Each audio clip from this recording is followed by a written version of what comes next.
reading this morning from Srimad Bhagavatam, Canto 8,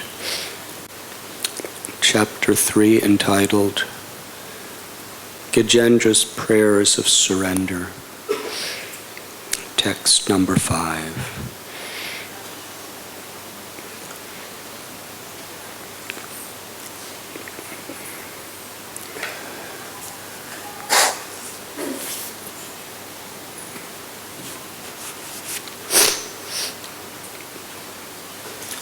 Despite Gajendra's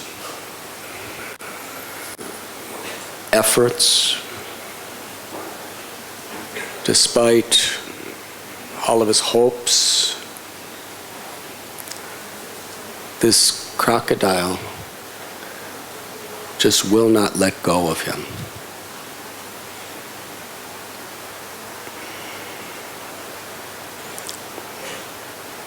Gajendra, who is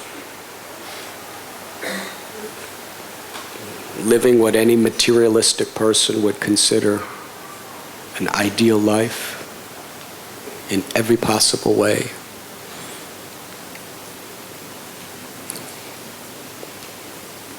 who is quite proud of his power, of his reputation, of his ability to control things, now finds himself trapped in the jaws of a crocodile.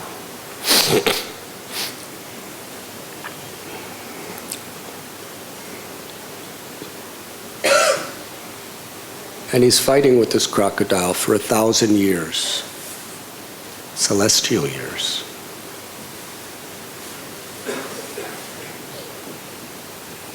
And it doesn't say it in the Bhagavatam.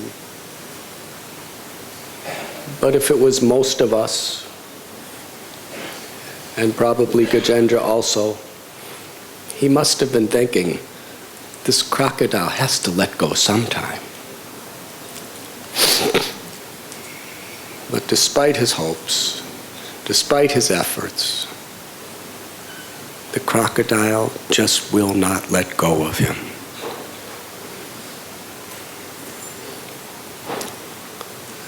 This is the way Maya works for everyone.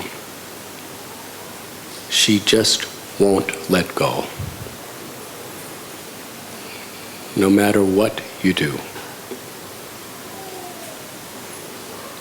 The only thing that can break us loose from the jaws of the crocodile of material energy is when we totally humble ourselves, like Gajendra, realizing that we are completely helpless, and we surrender. There's no other way out of the crocodile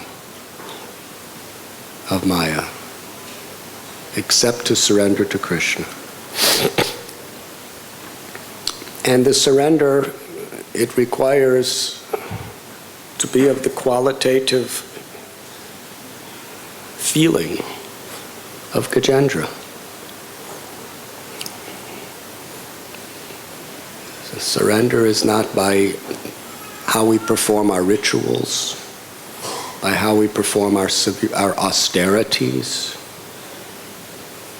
by how we become popular in the eyes of others, or unpopular. It's a matter of really humbling ourselves and saying, to Krishna, I'm yours. I'm suffering. This crocodile of Maya is killing me, and there's nothing I can do. And despite hope after hope, now I realize it will never go away until I surrender.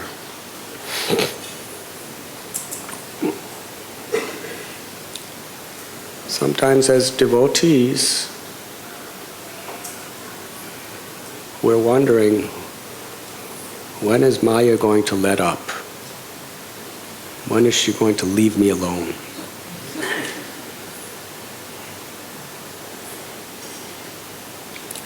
Well, the answer is never. Until you surrender like Gajendra. Advancement in Krishna consciousness is not about how many verses we learn. It's not about how many years we've been around. It's not even about how many times we've gone around Govardhan Hill or how many rounds we've chanted. All these parikramas, all these rounds that we're chanting are all meant to bring us to the point of total surrender. And until that total surrender, Maya's not going to give up. She's going to be there.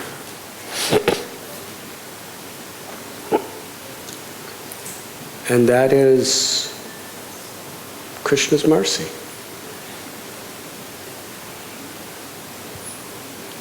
Krishna doesn't settle for less than complete surrender. He'll settle for whatever you give. But he wants to give you the highest. And you cannot get the highest unless you realize there's nothing else. Everything else is coming and going like the seasons. There's only one thing that is permanent, and there's only one thing that can give me shelter, and that is Krishna.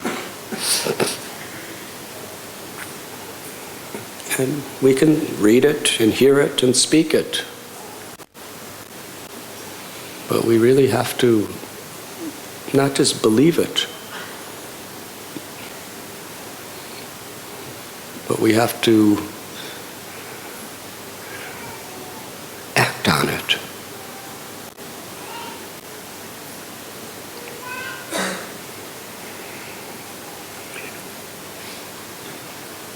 There are dark times in our lives, but nothing is so dark as after the cosmic annihilation. There is nothing but darkness. Yes, in life, it might be a hard day, but we have faith that better days will come. Yes. Maybe a very stormy day in the weather, but we believe that a better day will come. We may be going through some problem, but we have some faith that this problem will end. And that itself gives us shelter. Yes, that the problem will end, that it's temporary. It gives us some shelter.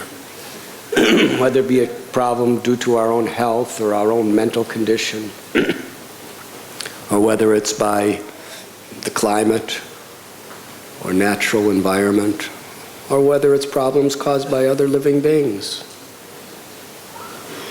People trying to destroy us, people who just don't act the way we feel is favorable to us. And do you not feel some shelter thinking that someday this will end?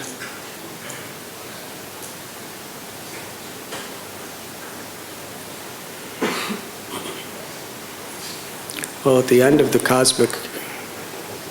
during the cosmic annihilation and after, there's an entire night of Brahma, which is billions of years, where there's no sun, where there's no light. It's total darkness, and there's nothing you can do. In fact, you're sound asleep. Such a totally helpless condition.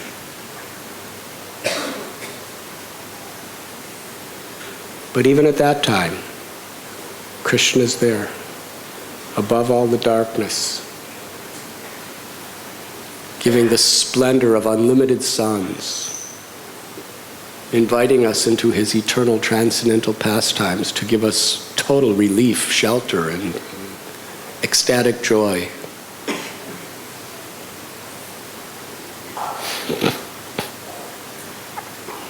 So Maya's way of dealing with us in this world is to keep us under the illusion that things will get better.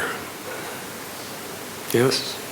No matter how bad things are, Maya tricks us to think things will get better. Whatever crocodile is biting you, it's going to get tired after some time, and it's going to go away. And as long as we have such false hopes, we never surrender.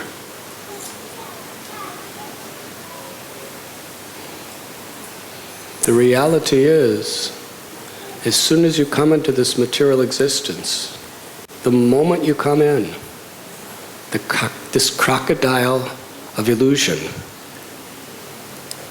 has you in its grips and will never let go.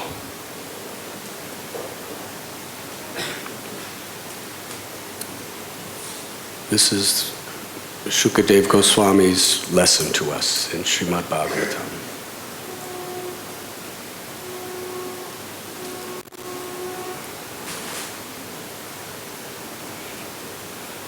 After all else has failed, Gajendra is conscious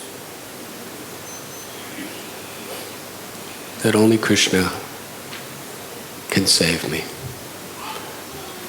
I am yours. And in his surrender, he's not asking the Lord to take the crocodile away. He's basically just giving his life to Krishna. In a crocodile, outside of a crocodile, Krishna, I'm yours. That is surrender.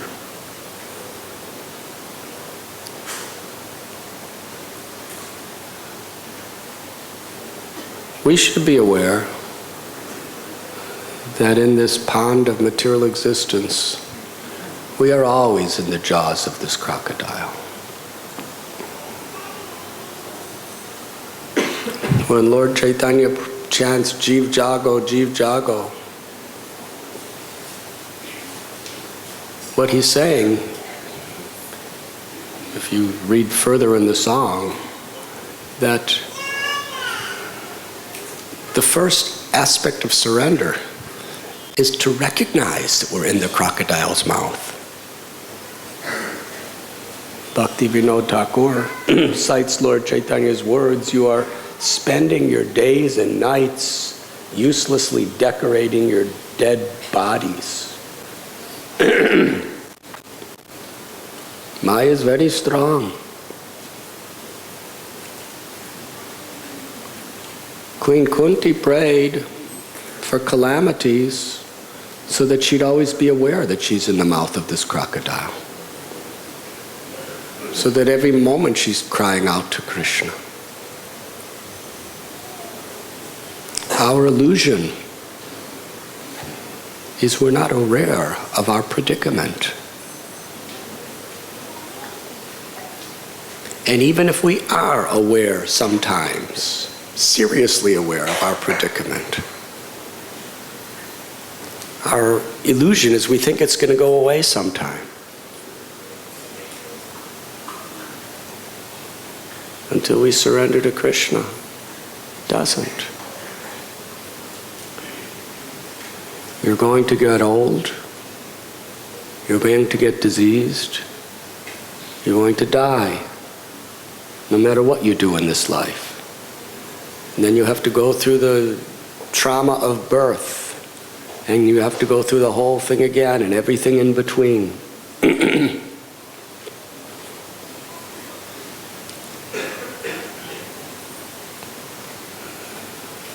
This crocodile is relentless.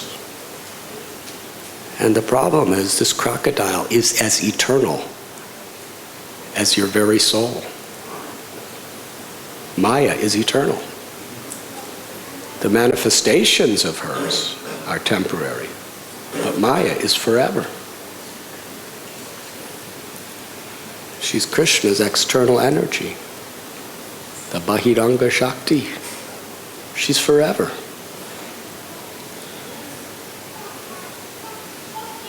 and she gets her jaws around you, she'll never let go for the rest of eternity. Until you surrender to Krishna, surrender to God.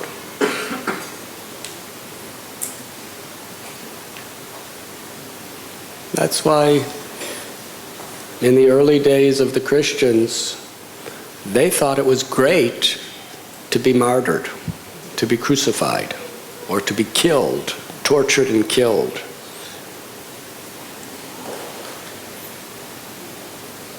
Because they felt that in that situation where I'm being tortured and killed in the name of God, I could really take shelter and get out of this mess. Yes. It was considered a blessing when people would torture you and kill you. It's considered an honor and a great opportunity.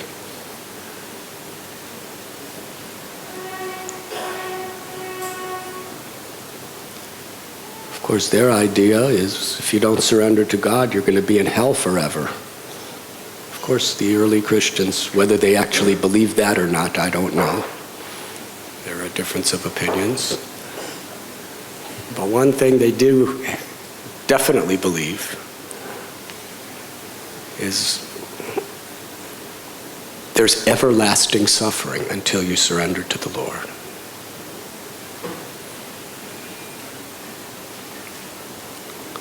We have that in common. So whatever situation, don't let Maya trick you, thinking, just don't worry. My jaws will get less after some time. Just, be all right. Never. In whatever form the sufferings come,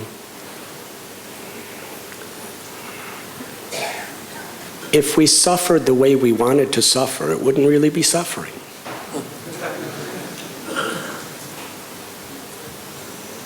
Actual suffering means really the way I don't want it. What really hurts me. Maybe coming from other people, maybe coming from my own body, maybe coming from the environment, but somehow or other. The worst suffering is the sufferings that we would never prefer. We would never select this. It's not that there's a list and these are the sufferings, choose the ones you like. Sometimes it's going to come the worst possible way. That's what happened to Gajendra. He was totally humiliated. Not only was he in physical, absolute pain, but he was completely humiliated in front of all the people who honored him and worshipped him. He was the king. His own family members, his own wives, who just considered him infallible. His own children, who considered him their shelter. His own subjects, who feared him because of his power. In front of everyone.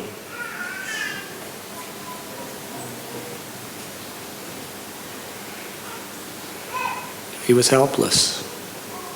He was defeated. He had nothing. It is in that state that he is surrendering his life to the Lord. And how is he surrendering? Through his prayers. My Lord, I am yours. Today's verse, in due course of time, when all the causative and effective manifestations of the universe, including the planets and their directors and maintainers, are annihilated, there is a situation of dense darkness.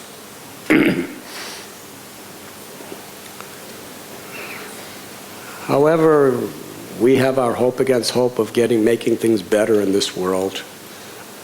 Eventually, it's going to be this total annihilation.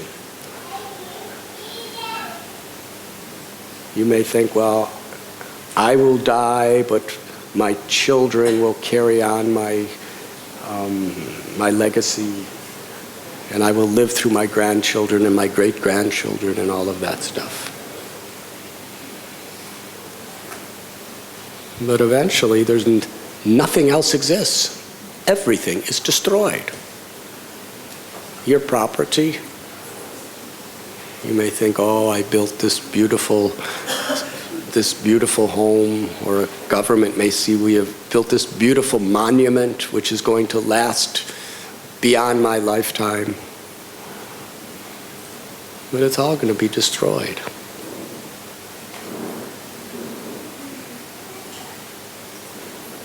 Actually, a devotee recognizes this time of total annihilation, even in the present moment,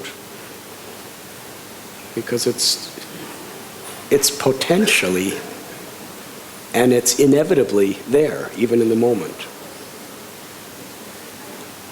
Whatever things there are in this world, it's only separated by a little bit of time till it's all totally annihilated. And there's nothing but darkness. But in every situation, even in this most extreme condition, Krishna's always there to help us.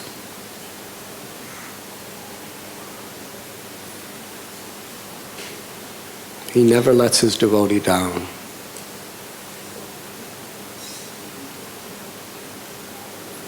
We may be thinking that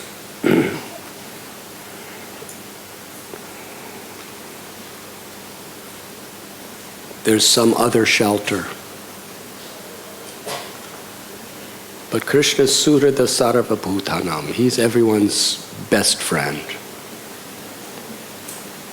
Whatever's happening, he's right there. It's a Paramatma within our heart, just waiting to give us a completely blissful life. He's always waiting for us, no matter what we do, no matter what we've done. Krishna never leaves us. Who could be a better friend than him?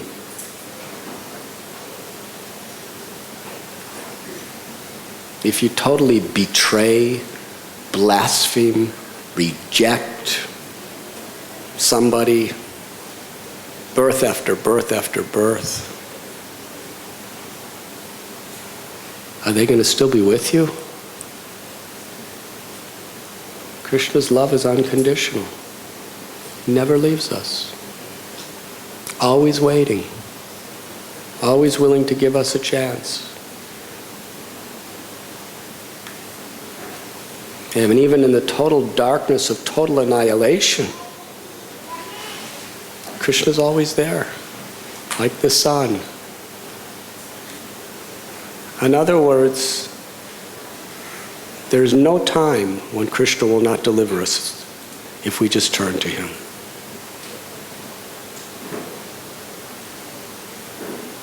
Oh, this is one of the most important stories of the Srimad Bhagavatam.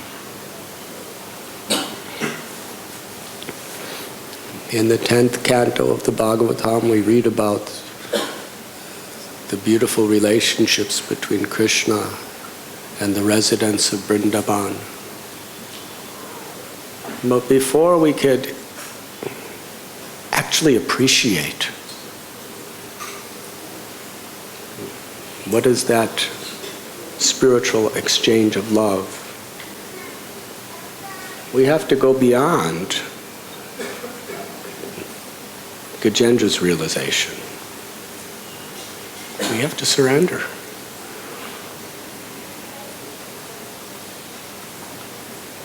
And in this age of Kali,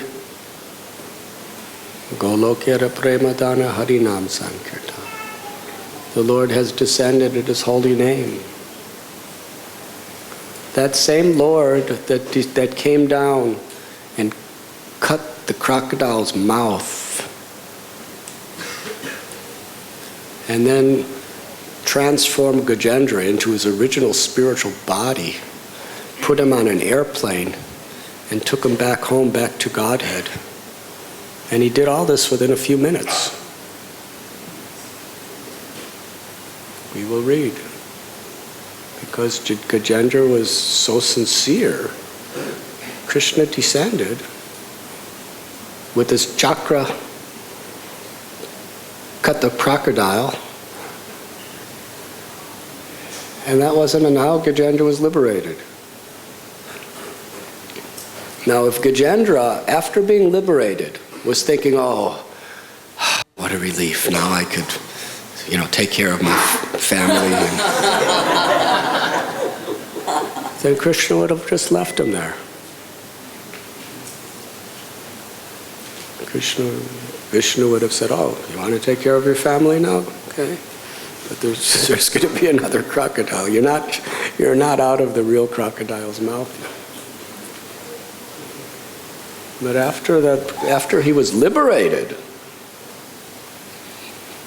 from the crocodile, Gajendra he didn't want to do anything except serve the Lord. He loved the Lord. He was so grateful. So seeing that he had no other desire, he lost all his hopes in the blind faith of Maya's false promises within this world. Krishna not only cut him out of the crocodile, he put him on an airplane and sent him directly to Vaikuntha, non-stop.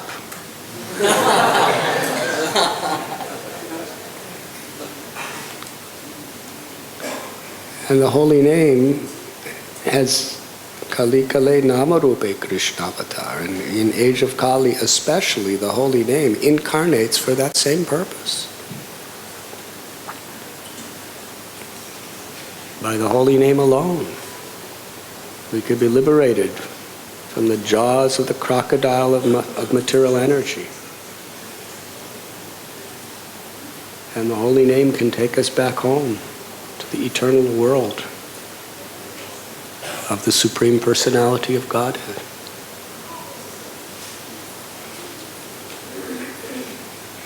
So that is our faith, that is our conviction, and that is our good fortune, that we have been given this understanding.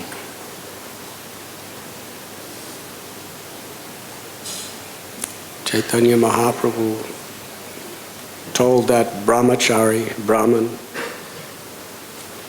it is not by learning, it is not by austerities, it's not just by performing your rituals, it's only by pure devotion.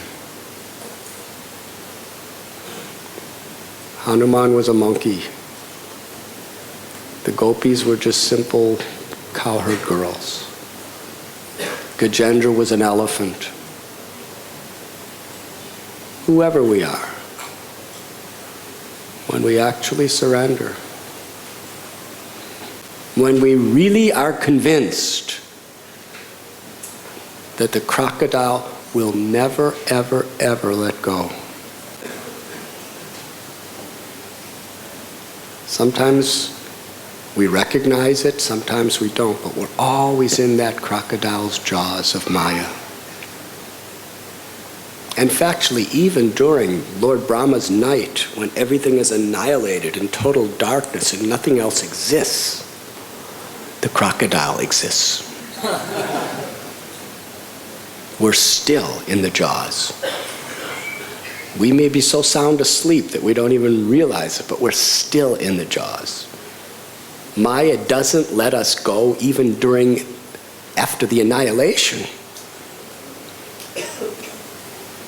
And as soon as Brahma wakes up, we wake up and we find we're still there. Maya doesn't go to sleep.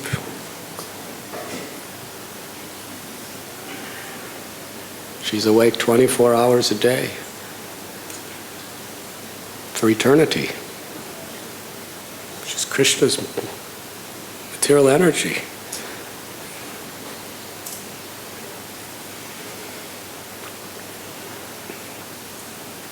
Krishna tells in the Bhagavad Gita, when he doesn't talk about one day after another. He's talking about kalpa after kalpa. He's talking about Brahma lifetime after Brahma lifetime. We've been in this material world. Brahma lives 311 trillion years. We may have been in the crocodile's jaws of material energy for thousands of Brahma's lifetimes. And for not a second does that crocodile ever let up. Sometimes we recognize it more. And sometimes when people are really enjoying and thinking they're having a good time, that's when the grips are the tightest. In other words, we can't get out. The pleasures are one of the ways that those jaws, that crocodile has many teeth. Yes, and they're all sharp. Some of them are the teeth of the pleasures that keep us trapped. Some of the teeth of the miseries that keep us trapped.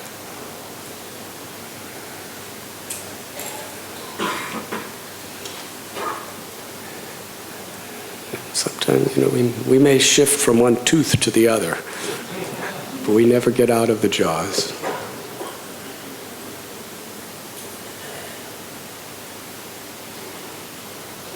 But Krishna has come in the holy name to deliver us. And then we realize what a blessing this crocodile really is.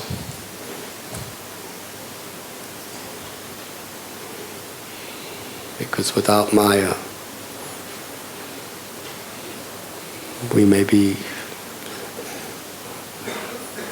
eternally separated from God. Unless she made us suffer the way she does.